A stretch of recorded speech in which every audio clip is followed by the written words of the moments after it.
for it to be okay.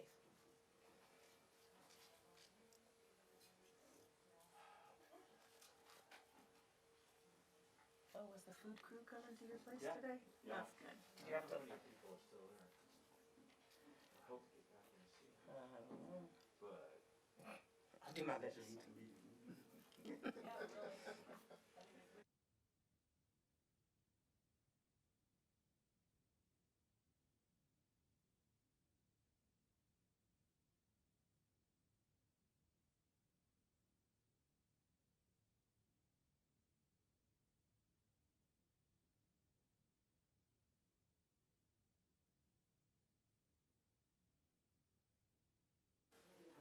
Okay.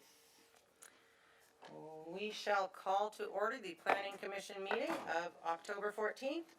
And please join us in the Pledge of Allegiance. I pledge allegiance to the flag of the United States of America and to the republic for which it stands, one nation, under God, indivisible, with liberty and justice for all. Thank you very much. Item 3 on our agenda is roll call. Chair Nemeth, Here. Vice Chair Avery, here. Commissioner Froggatt-Sains, Here. Commissioner Henderson, Here. Commissioner Smith. Here. Thank you. We are all here, so we have a quorum. Item 4 is the review of our agenda. Ms. Taggart? Thank you. You do have a couple memorandums this evening that you received prior to the meeting for items 8B and 8C. All right, and I know everybody received those, and I do want to say thank you, staff, for getting those out to us a little bit ahead of the meeting. That was a good thing, so I appreciate that. All right, item 5 is a motion to waive the full reading of all resolutions on the agenda for this meeting. So move. Second. All right, I have a motion from Commissioner Smith and a second from Commissioner Froggatt-Sains. May we have a roll call vote on that, please? Chair Nemeth, Yes. Vice Chair Avery, Yes. Commissioner Froggatt-Sains, Yes. Commissioner Henderson, Yes. Commissioner Smith. Yes. Thank you. All right, thank you. The motion passes. That brings us to item 6 on our agenda, which is the public comment on our consent calendar items or on any items that are not on our agenda this evening. Our consent calendar consists of approving the meetings from last month, so if you're here to speak on that or on something not on our agenda, please come forward and you'll have 3 minutes to speak. And seeing no one here, that will move us on to our consent calendar. May I get a motion to approve our consent calendar? So move. Second. All right, I have a motion from Commissioner Smith and a second from Commissioner Froggatt-Sains. May we have a roll call vote on approving our consent calendar? Chair Nemeth, Yes. Vice Chair Avery, Yes. Commissioner Henderson, Yes. Commissioner Froggatt-Sains, Yes. Commissioner Smith. Yes. All right, thank you. The motion passes. That will bring us to our first public hearing item, 8A.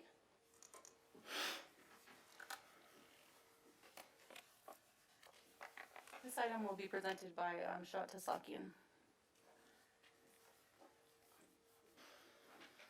Good evening. Hi there, welcome. My name is Sean Taslakian. I'm the Assistant City Attorney here along with Noel. And I'm here on behalf of the city in regards to the revocation for the CUP in regards to 1475 East Palmdale Boulevard, number 103. I want this, my presentation is going to be brief. I want to get to the meat of the substance of this issue in this case. I'm assuming that most of the commissioners had a chance to read the report and the police reports attached to it. And I want to focus on the main issue here we're presenting. Is it working? Let's see, turn on. Okay, next slide, please. That is a beautiful slide. Thank you. So this is a quasi-judicial hearing. I'll be presenting on behalf of the prosecution, and if there's anybody here to rebut on the CUP holder side, they'll have an opportunity to be heard as well. I don't anticipate that being an issue here today based off the information I've heard. The owner of the Pro Club store has since passed away, but the CUP is still active, and I would like to proceed regardless of that circumstance. Next slide, please. So, you have 3 decisions to make today, and I'm asking for the commissioners to decide that the CUP should be revoked because there's no appropriate mitigating circumstances or mitigation measures that would allow for this to continue. If I can have the next slide, please. And the brunt of my presentation is in regards to CUP number 20, that basically indicates that if there is a detriment to the public health, safety, or welfare, the Planning Commission may revoke the CUP. And I think there's abundant evidence that the location is a detriment to the public safety and welfare of our city. Next slide, please. So the brunt of it is, why are we revoking the CUP? For the last 2 years, from 2019 to 2021, this area has been a significant area of illegal activity. If you can please click, sorry, this clicker's not working, so I can't get the prompts. It's been a location of illegal gambling on multiple occasions. The first incident for illegal gambling was discovered by the Los Angeles Sheriff's Department in 2019. At that time, 3 gambling machines were confiscated, and you will learn and see that those gambling machines were replaced, and illegal gambling continued at that location up until 2021. It's been a location for illegal drug sales on multiple occasions. The owner of the Pro Cup store was arrested himself for illegal sales, sales of methamphetamine, MDMA, also known as ecstasy, as well as a significant amount of marijuana, which we'll get into. You'll also see actual surveillance video of narcotics use in the location, of people smoking what is suspected to be methamphetamine, as well as narcotics use right outside in that parking lot where there's been significant criminal conduct. That's been a location for high crime in the area, and there's also some less severe non-compliance with multiple CUP requirements. Next slide, please. If you could just click all the way through. Oh, okay. So as I indicated, back on March 19th of 2019, that was the first time the Los Angeles Sheriff's Department learned that there was illegal gambling activity. There was a search warrant at that time, and 3 what's called tap machines were confiscated. And then on April 22nd, just about a month afterwards, the owner of the store was himself arrested for being under the influence of methamphetamine at the location while the store was open. And there was also another individual that was arrested as well for the same crime. Next slide, please. If you can click all the way through. So I'm going to focus mostly on the March 9, 2021 incident. On that day, the owner was arrested for 4 crimes: possession of a firearm with intent to commit a felony, possession of narcotics with a firearm, possession of a controlled substance for sale, and operating a drug house. And I'm going to get into the details of that investigation in a second.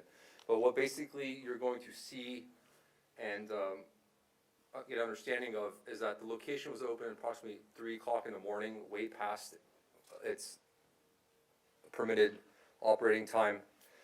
2 individuals exit the store, and they are hanging out right next to the door, and they see an LA Sheriff's patrol vehicle.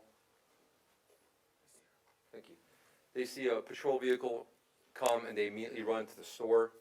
As they run to the store, the door is locked, and the owner opens the door and engages the police officers.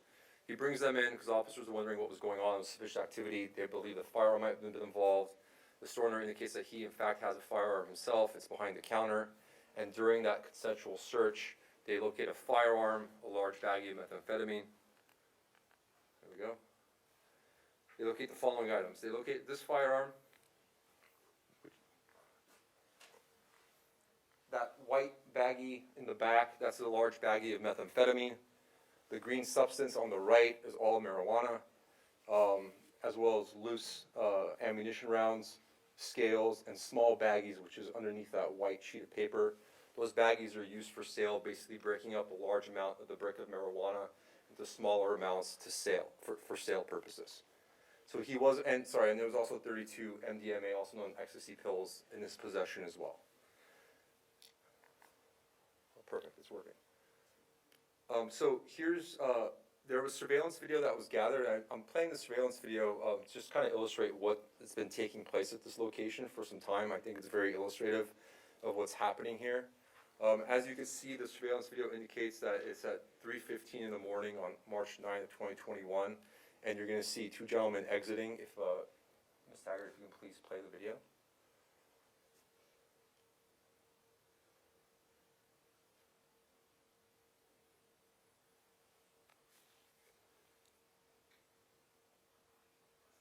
Now the sheriff's patrol vehicle is going to pull up and they're immediately going to run inside.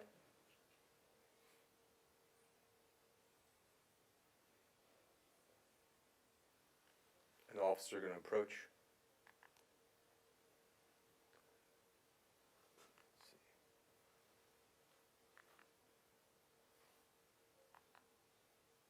This is a different angle. Can you please play the video?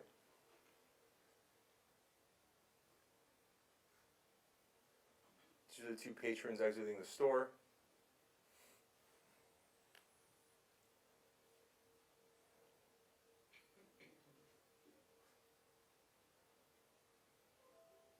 And they run inside. Then the store owner closes the door fully, and as the officers approach, you can please play the video.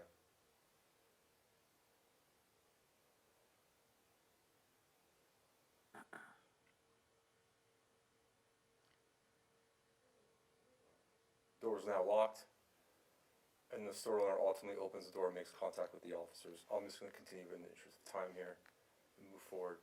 So this is a view from inside the store, and I think this is key and really important to notice. So these, what look like arcade games in the back, those are actually illegal gambling machines. So to remember, in 2019, those exact machines were confiscated, meaning new machines were put in place contrary to legal requirements.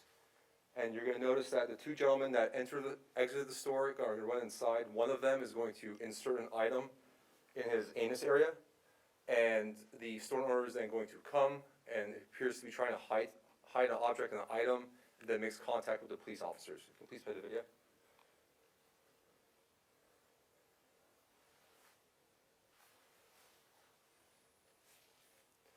So those are the two gentlemen approaching the door.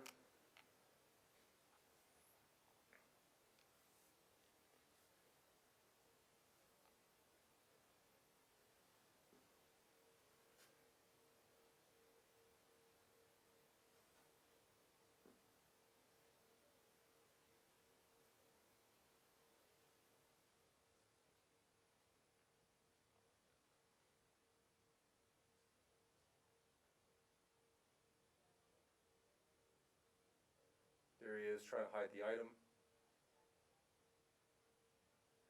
And the gentleman walking towards the door now is the store owner. Drops an item onto the ground, and then makes contact with the police officers. I also want to note and to remember that this CUP was for a check cashing and bail bonds location. If you go look inside the store, I'm pretty sure it's easy to infer that there's no check cashing or bail bonds going on given the circumstances. Here is a video that just 15 minutes prior to the police arriving, you're going to see this lady who's behind the counter. She's unknown, but however, you're going to see that she is smoking what's believed to be methamphetamine out of a smoking device. In her right hand, she's going to have a torch lighter, and then she's going to have a large glass pipe. That glass pipe has a bulbous end. The way it works is the methamphetamine, unlike a tobacco pipe, for example, is put inside the bulb, and then you burn the glass, and then the glass burns, turns into smoke, and it's inhaled. The store owner will be sitting right next to her as this is happening. If you can please play the video.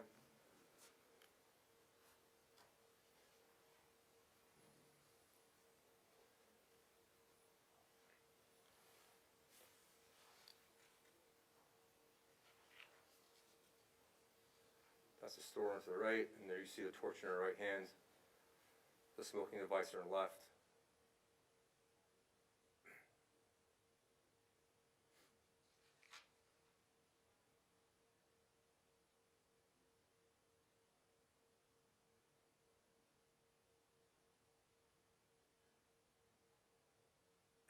Essentially, the video shows her smoking several times until the video cuts out.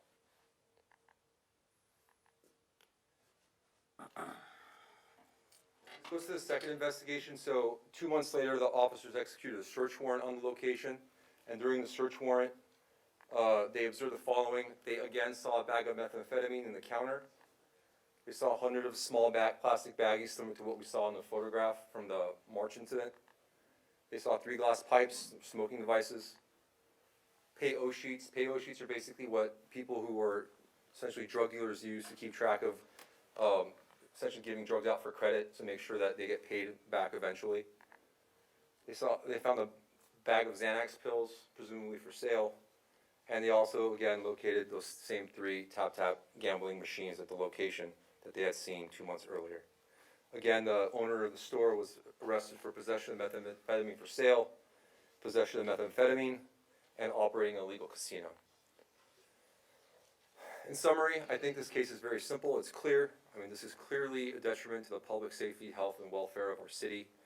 I am asking that the commissioners find that is so and revoke the CUP as no mitigating circumstances are available. If you have any questions, I'm happy to answer them. Thank I just you want to very much. clarify, I'm sorry. Thank you very much. Do you have a question? Yeah, I just want to clarify, I spoke to Megan from planning as far as this business has never operated on what they applied for the COP. They never done bail bonds or anything like that, right? That is correct. Okay. No checking? No checking? Check cashing? No. Check cashing? Did they ever do check cashing? That's my understanding that it's been essentially what we've seen in the video this entire time. So they never did get check cashing? I You don't have any evidence that they have. Thank you. They had a business license as a general merchandise store, but they never initiated their business license for check cashing or bail bonds. Thank you. If the owner is deceased, who are we revoking the CUP from? So the CUP would go to the owner as well as the property itself. It runs with the land. So technically, and I believe Mr. Doran would have more information on this. I'm here prosecuting the case. There's a clear ethical wall here, so I think he would be a more unbiased advisor regarding that issue. And does this business still try to operate? It is currently closed. Okay. We have somebody here in the audience? It is not public hearing time No, yet, so I okay. will conduct the meeting. Thank you. Okay.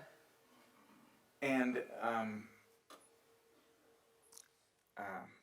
basically the question, I mean, again, so we're only exercising this to make sure that it's revoked from the property owner? It would be I think Mr. Doran will have more information regarding this. Again, it seems like there's kind of 2 issues here.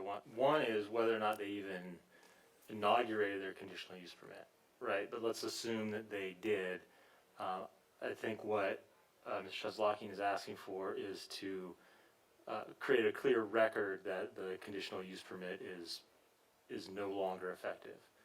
Because the CUP will run with the land, so theoretically, someone could, purchase the property or the right to rent the property and then continue that business.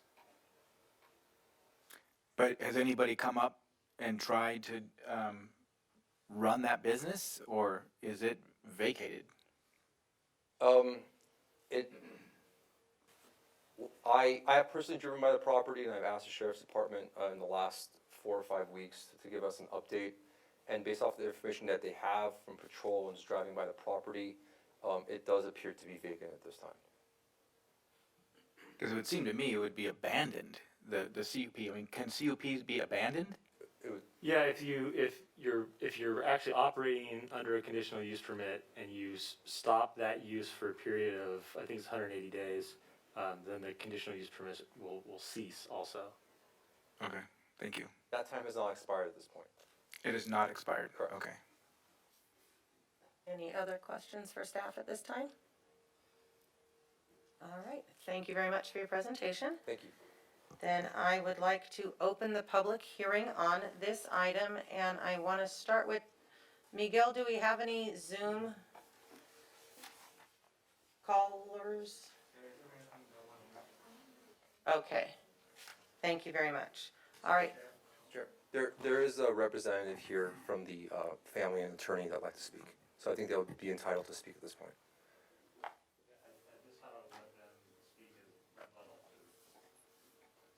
As a portion of the public hearing, or do I need to close the public hearing and have them do that first? Well, I would wait on the public hearing. Okay. CUP holders representative to rebut. Okay. All right. Then the public hearing is on hold for right now. And if you could please come forward and state your name and your relationship and Hi, my name is Layla Hawatme. I am his niece and his attorney of record on the criminal matter and the civil matter. So actually, I'm not here to rebut it. We are, as a family and as his attorney, in compliance and in agreement with closing this shop down. Obviously, we saw what we saw, and we know that it's not the greatest thing that was happening, but we don't want to continue use. So we are not against this. We are all for it. So whatever you do, even if you don't decide to take away the license and wait the 180 days, we're ready to close up the shop. We're getting ready to get rid of the merchandise, and we're giving up the lease. We are moving forward and letting this go behind us. We are in full agreement with everybody here, and we don't want to continue this. And all of his heirs are on board with that. I've spoken, and I'm in clear contact with his kids. My father, who is his brother, none of us are in that business, want to go into that business, or even condone that business. So we are in agreement. We agree with, the city attorney moving forward, and we don't want to continue this. And we hope that this is an easy hearing, and we just kind of get rid of this and move forward from this as a family and as his attorney. thank you very much, Layla. I You're very appreciate welcome. your time. Thank you. Thank you.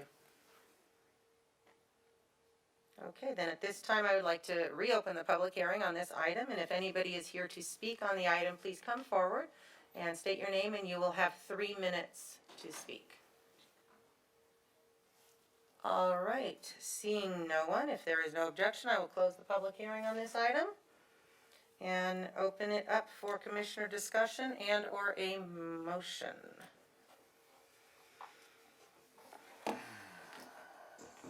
Well, I'll make a motion. I move to adopt resolution PC 2021-027, revoking CUP 17-016 based on the findings contained in the draft resolution. I second it. All right, we have a motion from Commissioner Avery and a second from Commissioner Fraga-Sains. Any discussion on the motion? All right, then can we please have a roll call vote? Chair Nemeth, Yes.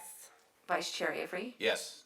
Commissioner Fraga-Sains, Yes. Commissioner Henderson, Yes. Commissioner Smith. Yes. All right, let the record reflect that the motion passes with 5 yes votes, and that means that that CUP is revoked. All right, thank you very much for coming out this evening. I appreciate that. Thank you. Yes, thank you. And sorry for your loss also. Absolutely. Yes. Thank you. All right, that will bring us to item 8B.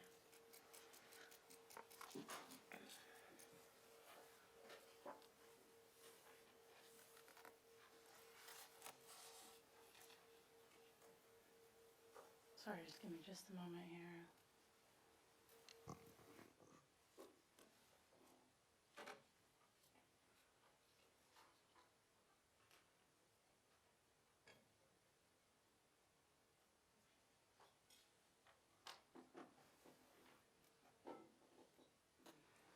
All right, so I will be presenting this item this evening. So this is a specific plan amendment and tentative track map major modification. The applicant is New Anaverdi LLC. The applicant has submitted a request to amend the City Ranch specific plan, which is also known as Anaverdi, and modify the conditions of approval for tentative track map 61894 to ensure consistency with the revised specific plan. This specific plan is located on approximately 1,400 acres south of Elizabeth Lake Road between Ranch Center Drive and Lois Lane, and it continues south of Avenue S to the city boundary. Here is the proposed land use plan. As you'll see, the area that is in the lighter gray is already developed. The area that is in the sort of darker gray with the blacker lines is portions of the project site that are within the tentative map that is under review this evening. And then the remainder of the site is currently vacant and proposed for the uses that you see here, which include a mix of commercial and parks and multifamily and single family.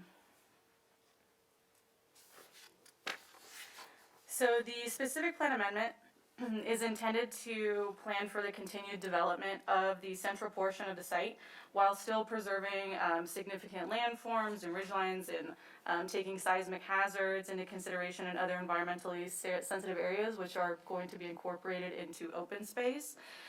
More specifically, the amendment proposes to reduce the overall number of dwelling units from 5,200 to 3,945, reduce the size of future commercial retail development from 260,000 to 41,000 square feet, increase open space by approximately 350 acres, reduce park space from approximately 159 acres to 25 acres, eliminate the golf course, and allow for age restriction to seniors of 55 and older for 1,320 units, which would be just over 1,000 single-family units and then 277 multifamily units. The tentative tract map was approved with conditions that specified requirements and obligations of the developer that were applicable at the time that it was originally approved. Given the proposed changes in the amended specific plan and in order to ensure the conditions of approval for the undeveloped tract remain consistent with the amended specific plan, the applicant has requested modification of conditions that reference the expired development agreement, identify the previous name of the specific plan, identify specific development standards that are no longer applicable, and then there's other minor technical changes like revisions to reference document numbers.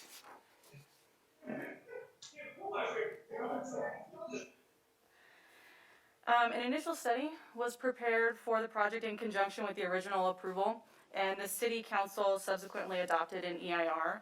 The EIR identified potential significant impacts in various categories, and a statement of overriding considerations was adopted by the City Council in conjunction with the original approval. Staff has reviewed the revisions to the project and has determined that a subsequent or supplemental EIR as described within the California Environmental Quality Act is not required for the project.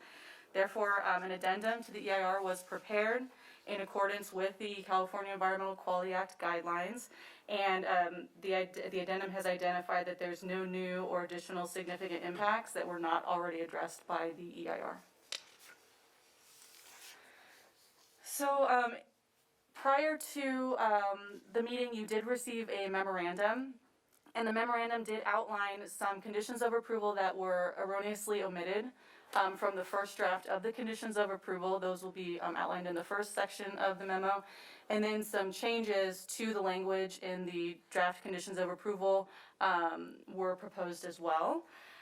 So in conclusion, staff is recommending that the Planning Commission adopt the draft resolution recommending City Council approval of the specific plan and the tentative tract map modification, and find that the project includes minor alterations to the previously adopted EIR as outlined within the addendum, and of course the draft resolution would be adopted as amended.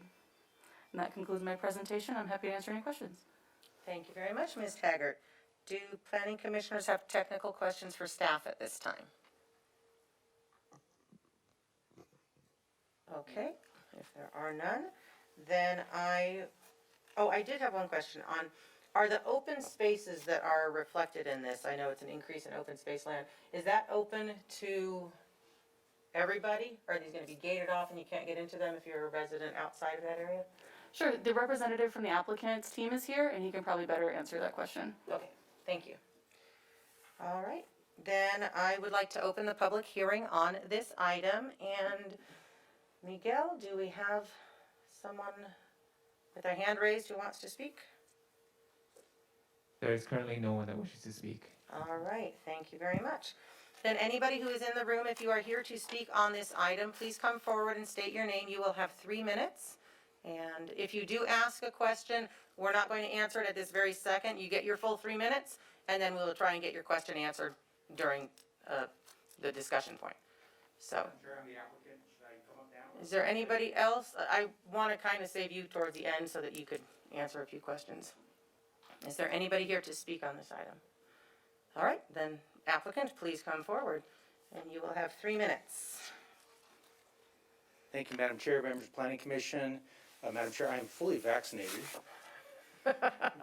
You may take that off. Permission, I would like to take off my mask for a Yes. second. I'm 6 feet away. We'd like to know who we're talking to also, so But that's. thank you all. My name's Rich Nolan. I'm here on behalf of New Anaverde LLC, the owner of the project. You'll recall that in August, we were before this body and giving you kind of an update of what this project is. After that last presentation, I can't top it, so I think what I won't do is bore you with another presentation tonight. I do want to say that we appreciate, this has been a 4-year process going through this revision to this specific plan. We think it's a far superior project. It's going to really match what the market is today. We have 170 plus conditions of approval. We have development standards in our specific plan in addition to mitigation measures within the environmental document.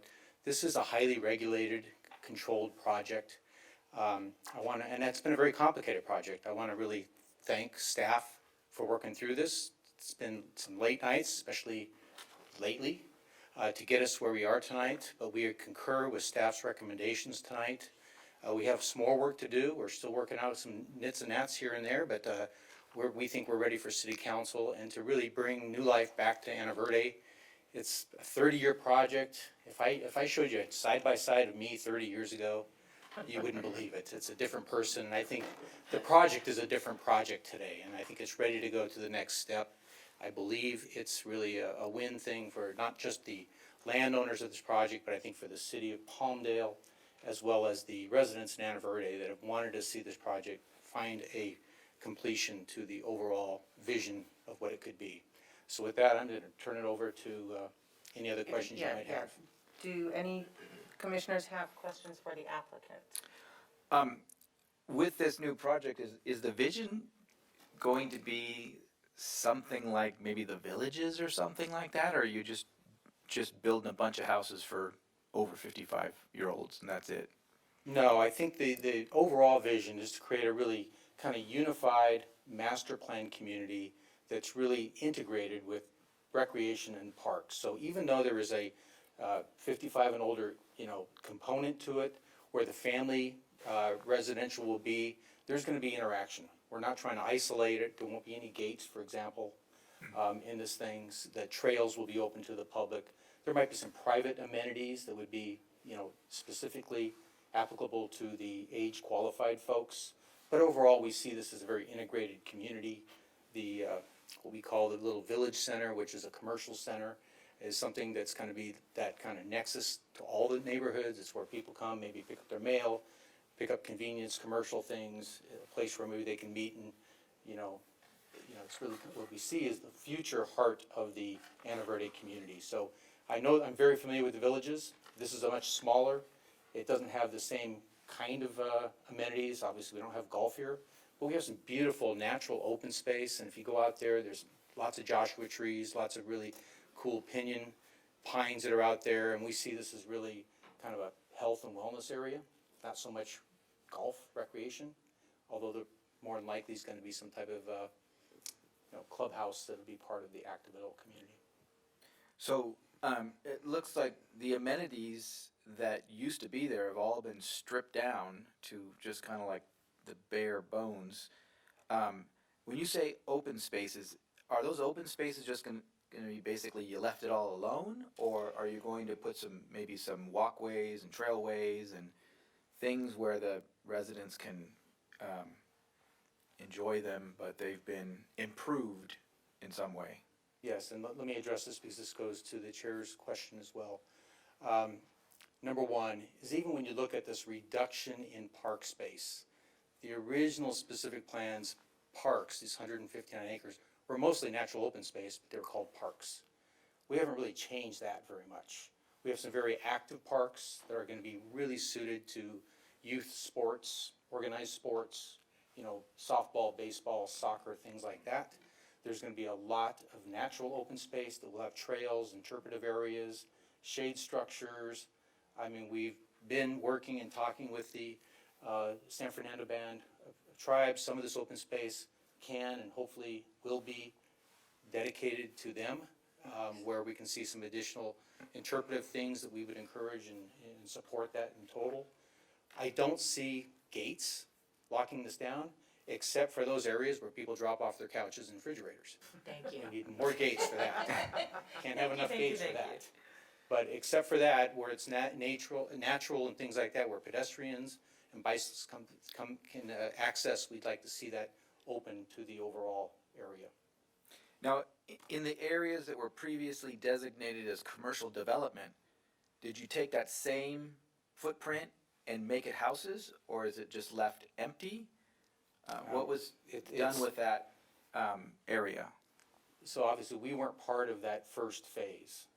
But in that original specific plan that you're referring to, there was, I believe, and Megan correct me, there was 10 acres that were somehow dedicated in phase 1 of Anna Verde off of Avenue S. I honestly don't know what happened to it. I can't tell you what happened, why it didn't go. I'm sure it didn't go because the market wouldn't support it, but I don't know what the process was to make that go away. There was another area up off of Elizabeth Lake Road, about a 20-some acre parcel that we had, but we weren't doing commercial. But we have since, it's an area that's kind of sensitive for cultural reasons, that we have made an agreement to dedicate that site and preserve it as a natural area. And it's a natural area today. It's pretty. It's got some great, fauna, flora. It's near some cultural areas that we'd like to preserve and protect. And I believe that the native tribe that's we've been working with would also like to see that. So we've actually dedicated that site. It was otherwise developable, except for the cultural resources that are there. And we've decided to just put that aside and dedicate that. So we have our small little village commercial, which we think is right-sized for the neighborhood. There's not enough rooftops, at least in the next 10 to 20 years, to support a real grocery, type of center that'd be there. I think someday, when Ritter and Anna Verde are all humming on all cylinders, there could be. I do believe, and based on the plans that I've seen, that the ownership of Ritter Ranch does have a center that's very close to the border of Anna Verde and Ritter that would have a large commercial center, so we would support that. But it's not there today, and we don't have that. We have more of a little local serving, kind of a community serving retail idea.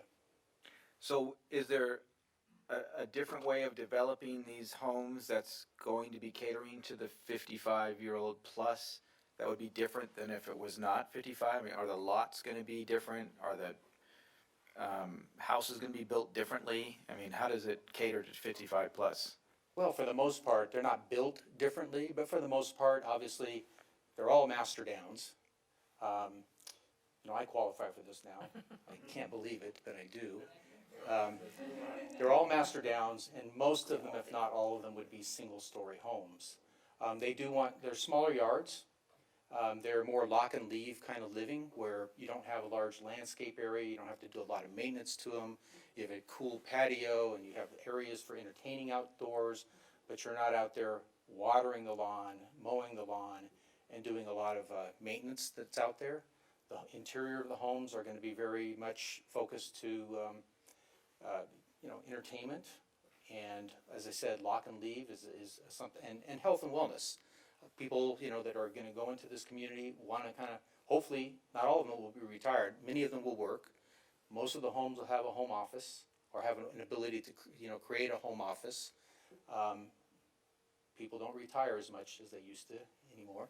So it'll be very focused on a kind of live, work, floor plans that'll be there, primarily in a single story environment.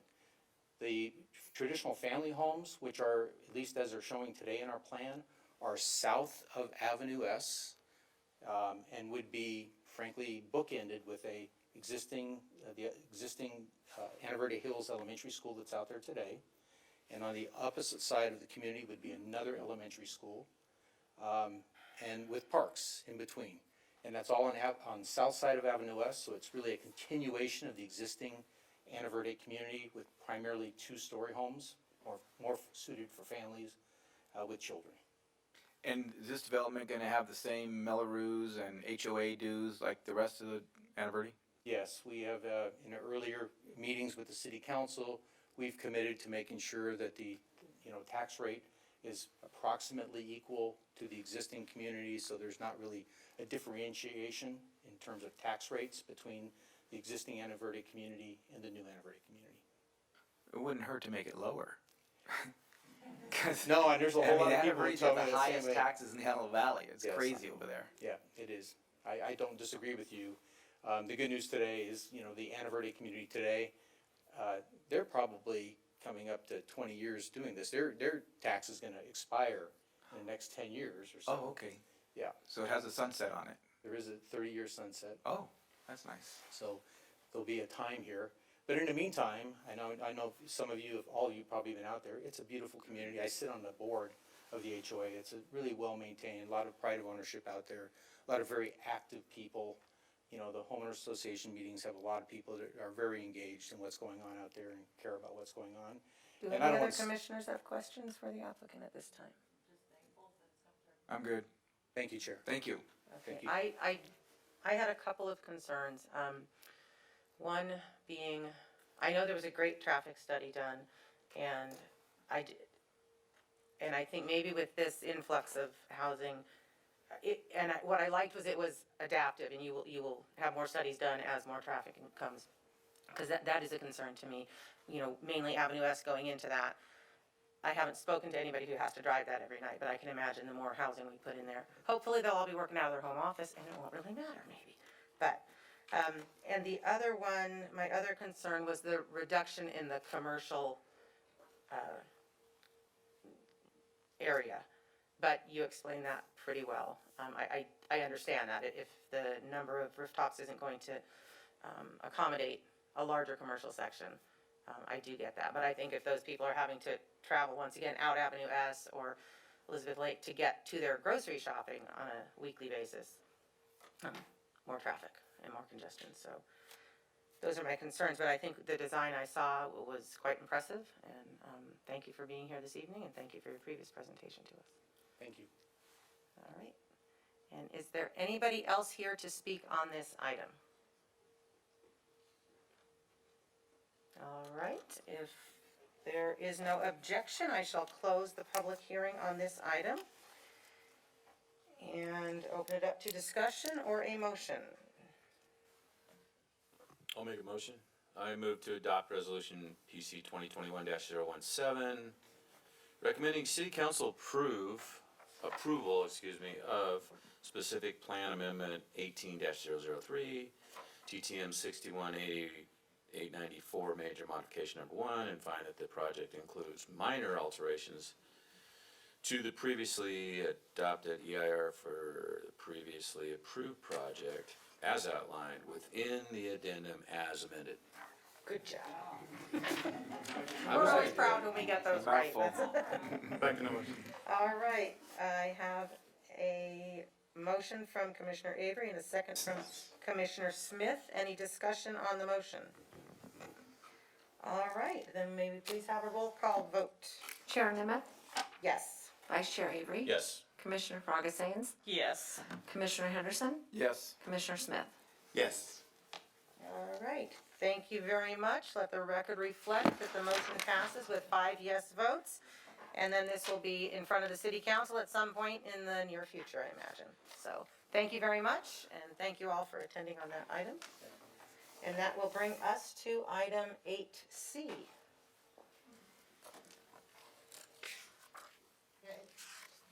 If that was the item you're here for, we are not offended if you get up and walk out right now. Just saying. Justin won't cry. He's a big boy. Thank you very much for coming. All right, this next one will be presented by Justin Souter.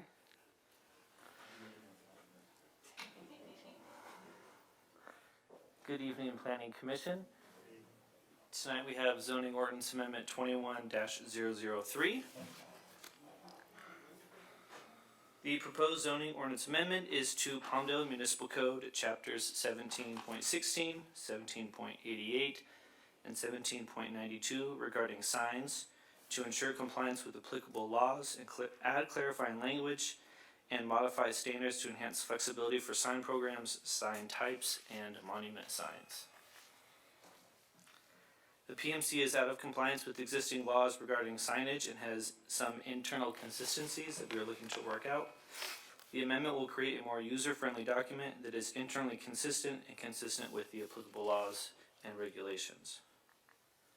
Some highlights of the amendment include revisions that regulate signage by type, size, area, location, rather than the content of the sign. The amendment also includes regulations to enhance flexibility of sign programs and monument signs. For example, the setback for monument signs will be reduced from 10 feet to 1, and also allows one non-digitized pole sign per development within the C4 zone. You should have received a memo this evening with an update regarding on-site directional signage, added language to the definition of pole signs, a revised minimum clearance height, and distance separations for pole signs as well. Staff recommends that the Planning Commission adopt resolution number PC 2021-023 as amended, recommending City Council approval of zoning ordinance amendment 21003, and find that the project is not subject to CEQA. That concludes my presentation, and I'm available for questions if you have any. Thank you very much, Mr. Sauter. Do any commissioners have technical questions for staff? Did you get input from businesses as you were revising this, or is this mainly just, I know there were a lot of different changes in here. Some were to bring it up to code, but are other ones, did you hear from businesses that these were requests and issues they had concern with? We did get some input from a business in particular. Okay. So yes, we did work with some businesses. The intent of a lot of the changes is to create some more flexibility, to move signs closer to the street, to allow additional signage and additional size of signage where it makes sense, to make sure that sign programs really do what they're intended to do and allow shopping centers to basically create their own sign standards within reason. So yes, we did take input in when we were drafting the language. Very good. That is important, that the user has some input on what we're regulating them on. All right. At this time, I would like to open the public hearing on this item, and if anybody is here to speak on this item, please come forward and state your name, and you'll have 3 minutes. Come on, James, you're the only public out there. Just kidding. Okay, seeing no one, then I shall close the public hearing on this item if there is no objection. And may I get commissioner discussion or a motion on the item? I'll make a motion to adopt resolution number PC 2021-023, recommending the City Council approval of ZOA 21-003 and find that the project is not subject to CEQA, CEQA. As amended as well. All right, so I have a motion from Commissioner Smith Second it? and a second from Commissioner Fraga-Sains. Any discussion on the motion? All right, then may we please have a roll call vote? Chair Nemeth, Yes. Vice Chair Avery, Yes. Commissioner Fraga-Sains, Yes. Commissioner Henderson, Yes. Commissioner Smith. Yes. All right, let the record reflect that the motion passes with 5 yes votes. Thank you very much. And that will bring us to item 9, staff communications. So you do have a tentative agenda for our November meeting. Please remember that our November meeting has been moved from the 11th to the 18th because of the Veterans Day holiday. And we do have one item on that agenda for a time extension for a wireless facility. Okay, thank you very much. Mr. Dorn? I do. I just wanted to announce that this is my last planning commission meeting with the city of Palmdale. It's been an absolute pleasure to represent and advise this body over the last decade plus. We've had a lot of great planning commissions, and this is one of the very best that I've had the pleasure of advising.